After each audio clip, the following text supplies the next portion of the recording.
Downing Street and admission to every one of us outside.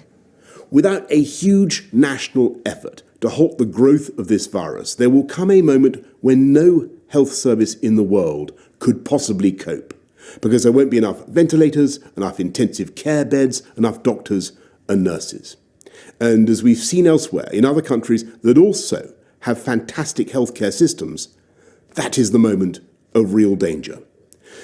To put it simply, if too many people become seriously unwell at one time, the NHS will be unable to handle it, meaning more people are likely to die, not just from coronavirus, but from other illnesses as well.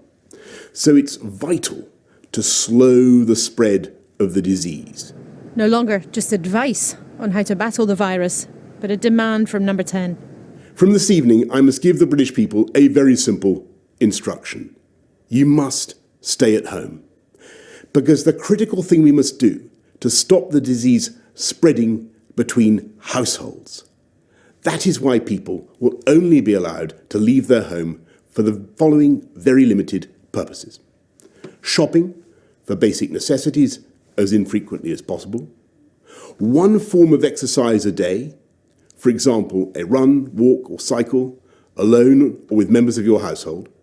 Any medical need to provide care or to help a vulnerable person, and travelling to and from work, but only where this is absolutely necessary and cannot be done from home.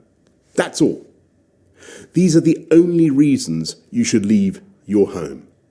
If you don't follow the rules, the police will have the powers to enforce them, including through fines and dispersing gatherings. This isn't only an emergency for our hospital wards, but for the country. So all shops must shut unless they sell necessities. All gatherings of more than 2 people banned. The measures will be reviewed in 3 weeks, but...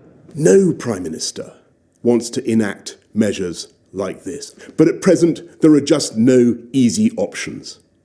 The way ahead is hard, and it is still true that many lives will, sadly, be lost. And yet it is also true that there is a clear way through. In this fight, we can be in no doubt that each and every one of us is directly enlisted. Each and every one of us is now obliged to join together, to halt the spread of this disease, to protect our NHS and to save many, many thousands of lives. And I know that as they times, the people of this country will rise to that challenge and we will come through it stronger than ever. We will beat the coronavirus and we will beat it together. And therefore, I urge you, at this moment of national emergency, protect our NHS and save lives. Labour had been calling from today for a firmer hand.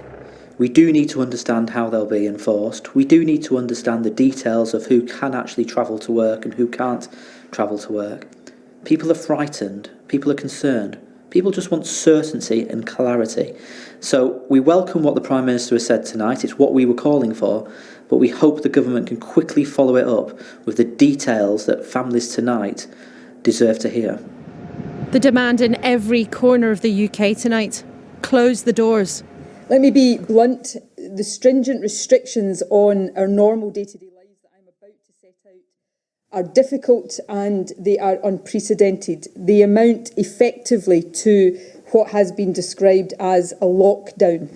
I know how difficult all of that is, and I am not going to seek to sugarcoat it in any way. But these measures are essential for the protection of all of us. Our politicians can't hide from the scale of this. Now neither can we. After